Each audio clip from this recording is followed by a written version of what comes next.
Okay,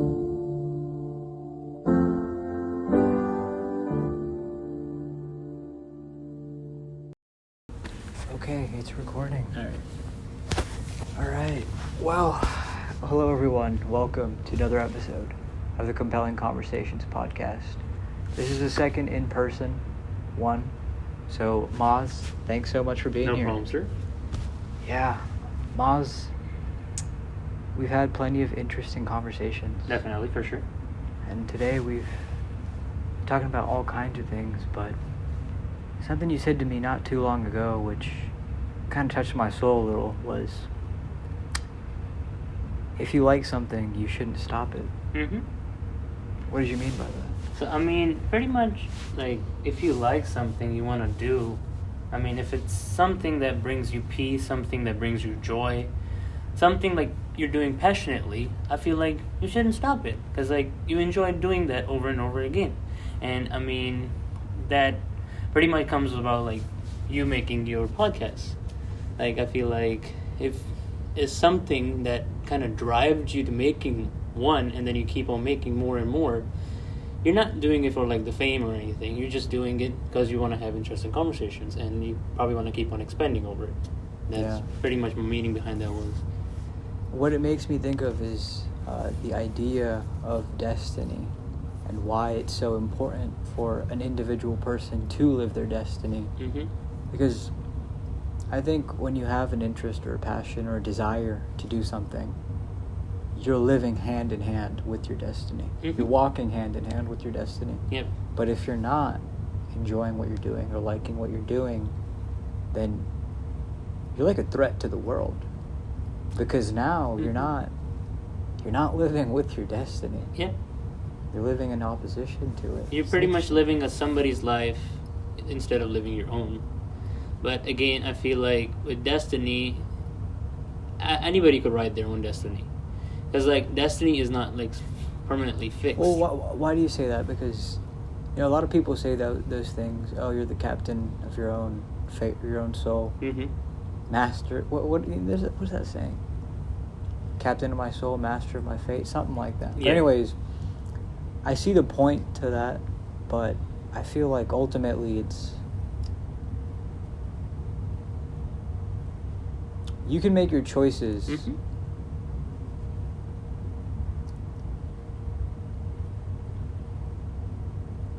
I don't know. Destiny's always an interesting thing. Yeah. I never have all the words for it. I mean, for me personally, I feel like destiny is something you write, like, while you move along. Because, like, at the end of the day, I mean, again, it's said it's predestination and it's written and whatnot.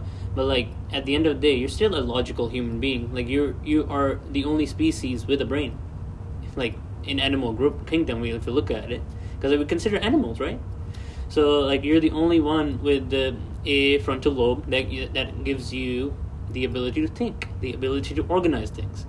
So, at the end of the day, I feel like even though it's written, you're kind of writing it with your decisions. And those decisions keep on piling up to that destiny. Yeah, no, that's a very good point. Yeah. We just said it reminded me of, like, there's a Greek story. Yeah. When, so Zeus, he tasks Prometheus and Epimetheus to, like, make creation on Earth, right? Mm-hmm. So Epimetheus, he's fashioning different creatures, right? So, like, for example, he'll make a cat. He'll give the cat, fur, claws, and Yep. that's the essence of the cat, or, like, cows or whatever else. And then he crafts the human being, but he doesn't give it an essence. So he goes to Prometheus. He's like, hey, Prometheus, human beings, they don't have an essence. So what do? Prometheus, he goes to Athena. He's like, Athena, give the human being an essence. And so she comes up with the idea of placing a butterfly in the minds of human beings. And the symbolism behind that is that, like, butterflies can transform themselves and other things. Yep. Like, that's what human beings are. Yep. We're able to transform ourselves into other things because we can think, we can feel, we can do all sorts of magnificent and things. I feel like the way you said transform, and I feel like that's how we transform our own personalities. And that's why we have so many diverse personalities, because we transform into different ideologies, different mental, are more like, I would say, like mental thinking, like our own thinking kind of stuff.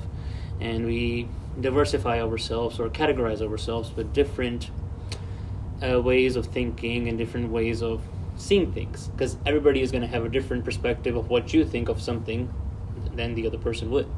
Yeah. So it's like, I feel like everybody with the way of thinking kind of makes their own kind of world.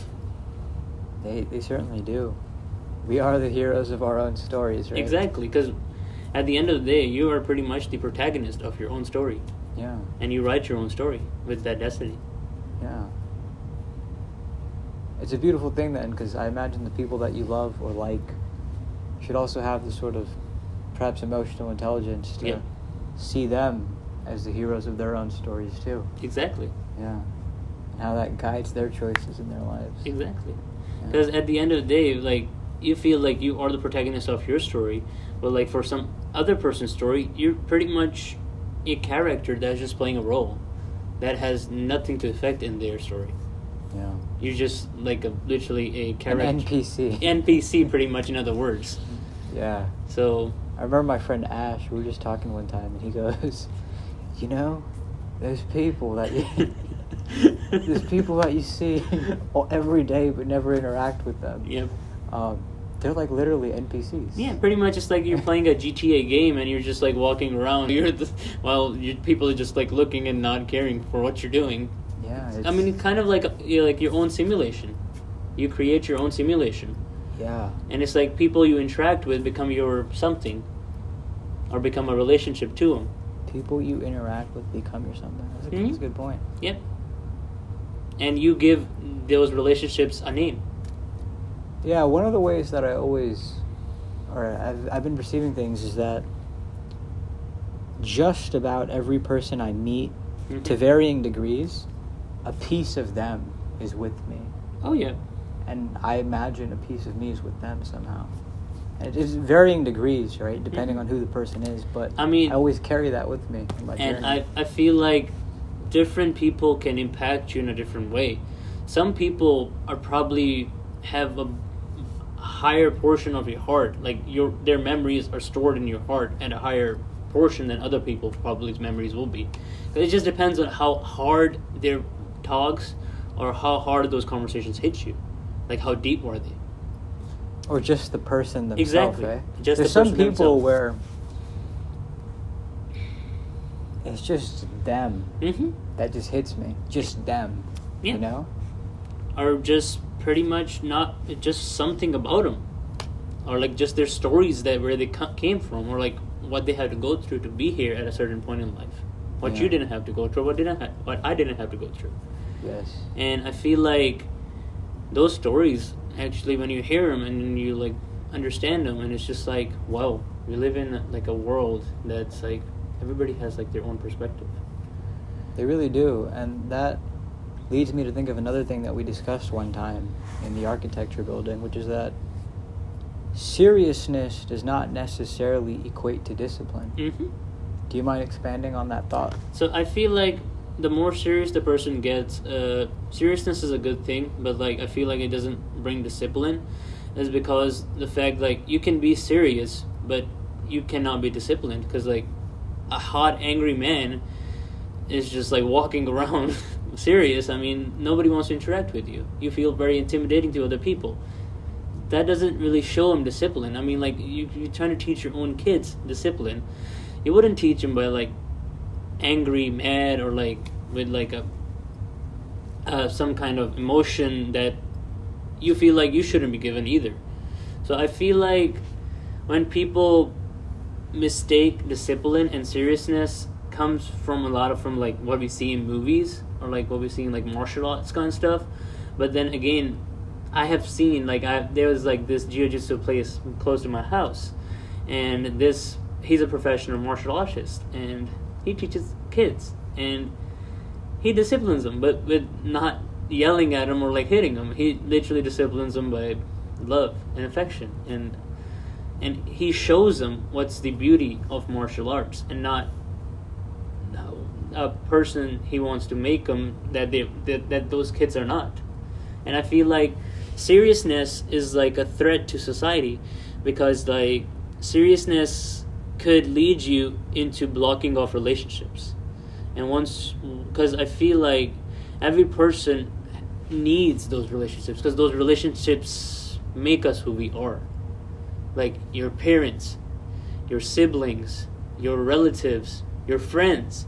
I feel like they impact you in so many different ways, to where like blocking them off and isolating yourself wouldn't give you discipline. It would just make you a person that you don't want to become. And you will end up become a threat to the society, because you would not like nobody. Yeah. I think for me personally, I don't know if I would say that seriousness is necessarily a threat to society, but the reason that I brought this up was because I had told you that in the last semester that we met, I was a very serious person. Yeah. I wasn't trying to make friends. I was kind of coming to class, doing my thing, leaving. Yeah. And I enjoyed that. You know, it had its advantages. It kept me focused and in the rhythm. But as an individual that I think, like I'm an ambivert, right? Yeah. But I have those extroverted tendencies. And I realized like my soul, the way that it kind of rejuvenates itself in a way is by interacting with people, having like an interesting conversation or just being around them. And that, although seriousness has its advantages, but you lose the beauty of meeting the people, Exactly. getting to know the people, of just having a good time, so to speak. And I feel like those good times can help you a lot mentally. It's like you're going through something, at least you will have someone to hear you out, or to even just have someone to where there is somebody who's just listening to you and like understanding your problems. Because like sometimes I feel like a lot of people want to just share their problems, not to fix them, just for someone to be there to comfort them and just to listen to them. And I feel like that's what a lot of people get it mistaken. Like people think when people are trying to portray their problems, their difficulties and struggles, they want a solution. A lot of times people don't look for a solution. They're just looking for just somebody to listen to them and like just ask them how their day has been. They just want to vomit it out. Exactly. And I realized that actually with any different kind of art form that I express myself through, including the podcast even, it's like, that's just what I'm trying to do. You know, just let it out. And that helps me because it kind of allows for different things. Because I feel like the more you keep it in, you're just like a time bomb. You're just ticking until that time comes and you're just going to explode on this world. Yeah. And, and it's like, instead of keeping it in there, it's really great to let it out. Because once you let it out, the relief you feel mentally and spiritually, it's better than like keeping it in. Yeah, my friend Farhan and I were talking, and he was giving me a great example of when you make the same choices, you're kind of in a cycle, right? But you have to do something to break out of that cycle, whatever that something is. Exactly. And I feel that there, where it's like letting things out, it breaks that cycle. It allows for new realities, new possibilities to manifest. Yeah, and I mean, again, that particular thing, like you said, breaking out of cycle could be just like a little event that happened in your life that could change your perspective of life. Yeah. Or it could be just somebody that you met in your life that just gave you a point and it just hit so hard to you that like your heart melted.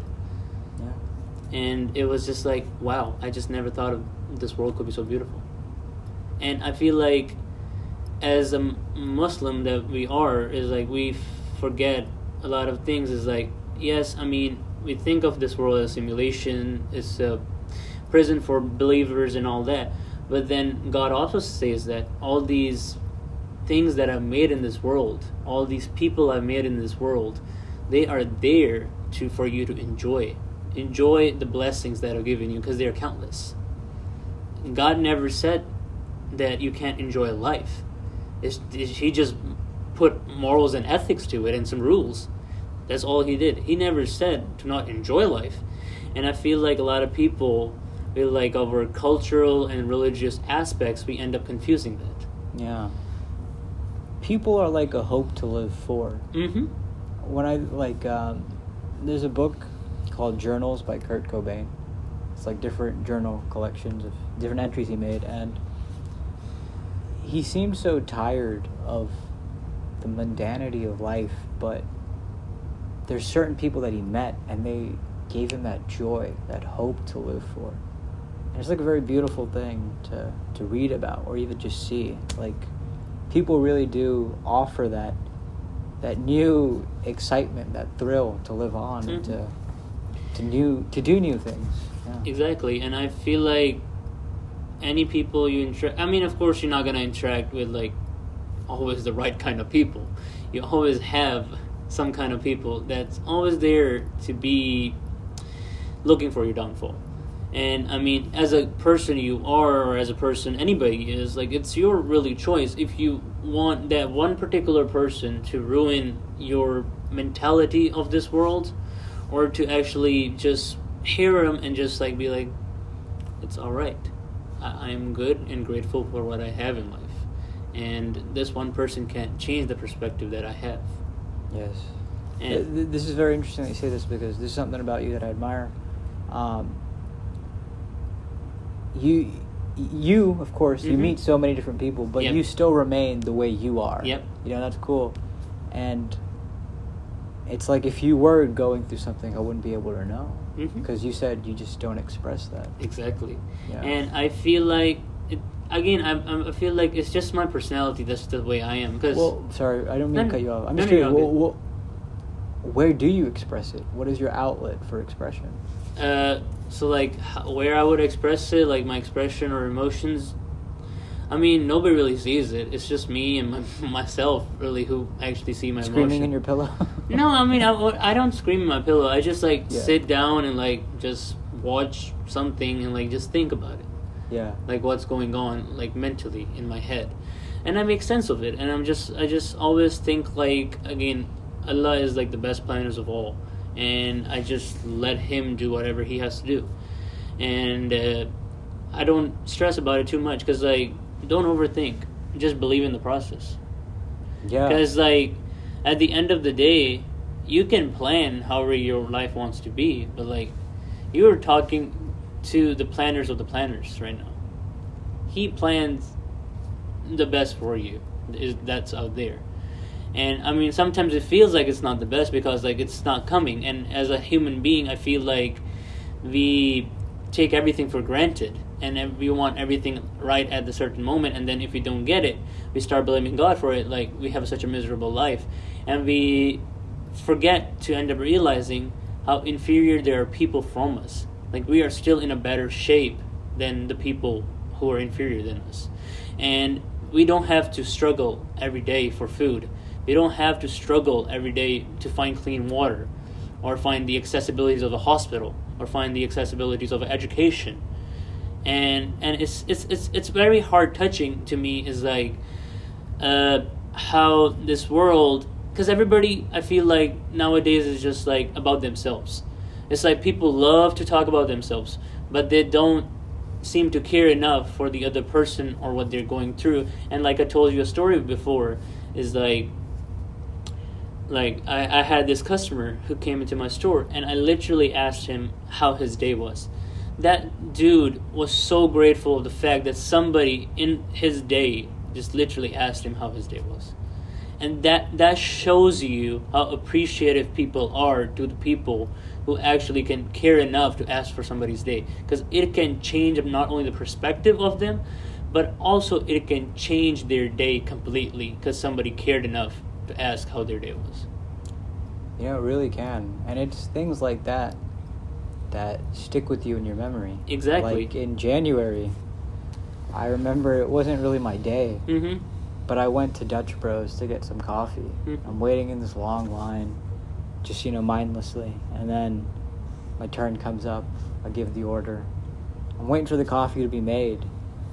And the barista, she asked me, she goes, "How's your day been?" And it wasn't just like casual. It was Yeah. like she actually was asking me. Yeah. You know, and I kind of looked at her and I was like, oh, like it's okay, you know, thanks. We started talking and it was like, wow, just that small interaction, like, that still sticks in my memory, that she asked me how my day was. And exactly, again, like I said, little things are more precious to your heart than materialistic things will ever be. Because those little things indicate and show you how emotional beings we are as a human. Because we all have hearts. It's just how we portray our emotions out to the world. Yeah.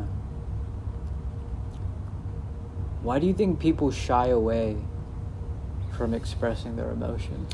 I wouldn't say people shy away from expressing their emotions. I would say more and so, like, again, like I said, some people, again, have different ways of portraying their emotions. Some people have, like, safe people, like, I would say, that they can only show it to them, like, their true side and stuff. Because they're scared of this world, how other people are going to think about them.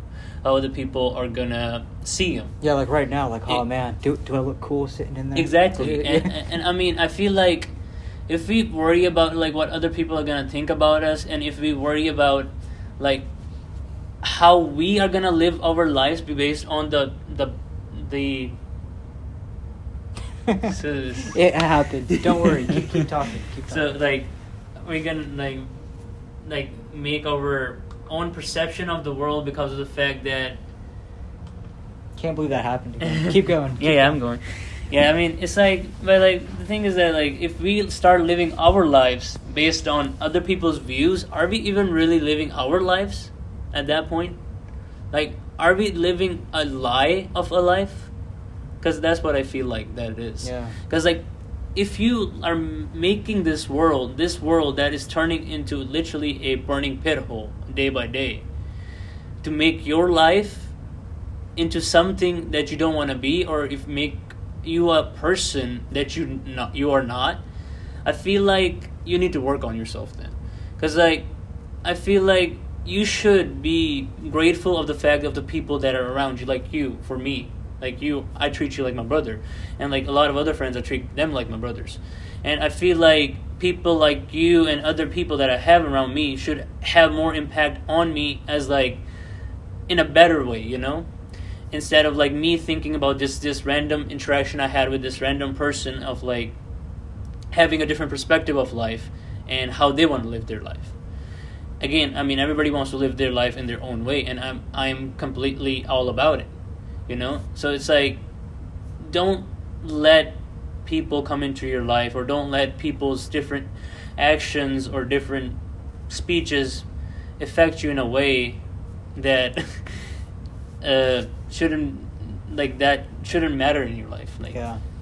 You know, I really hate to say this, but I feel like we might have to come to a close, seeing as this is. Yeah. But thanks for sharing that. One thing I came to mind when you said that was that Jay Shetty, he tosses around this, I think it's James Clear quote. He says, "Today I'm not what I think I am. I'm not what you think I am. I am what I think you think I am." Yeah. Which I thought was just such a funny one. But it's true. It's very true. And literally whatever I said, it comes to that quote then. Like, that quote gets pretty much elaborated into what I just said. Yeah. It's like we're living then a true life, or a lie of our lives. Yeah. If we let this world alter us. It will always alter us, but we can decide what we do about that. Exactly. Yeah. Because as a person, you're living your own life. Because, like, at the end of the day, while this world is temporary, the people around you are temporary, the only permanent person to you is always going to be you and yourself. Maaz, it's been a wonderful conversation. Hell yeah. Do you have any closing thoughts? Anything you felt like you wanted to say, you didn't get a chance to, or something on your mind that you wanted to express? I mean, not specifically, but, like, I just want to say this, that just live a life where you don't have no regrets by the end of the night. Live a life to where you're on the deathbed and you're smiling with no regrets, and, like, you think you have lived a successful life. I love it. So it's a good point. It's a very important point. Well, thanks so much for being here, man. I had fun. This was short-lived, but I thought that in spite of that, it was very meaningful. It was very, it definitely to was. the point, yeah. And I definitely enjoyed being with you. Yeah. It was a great conversation. Yeah, thanks. Well, I suppose until next time, eh? Yes, sir.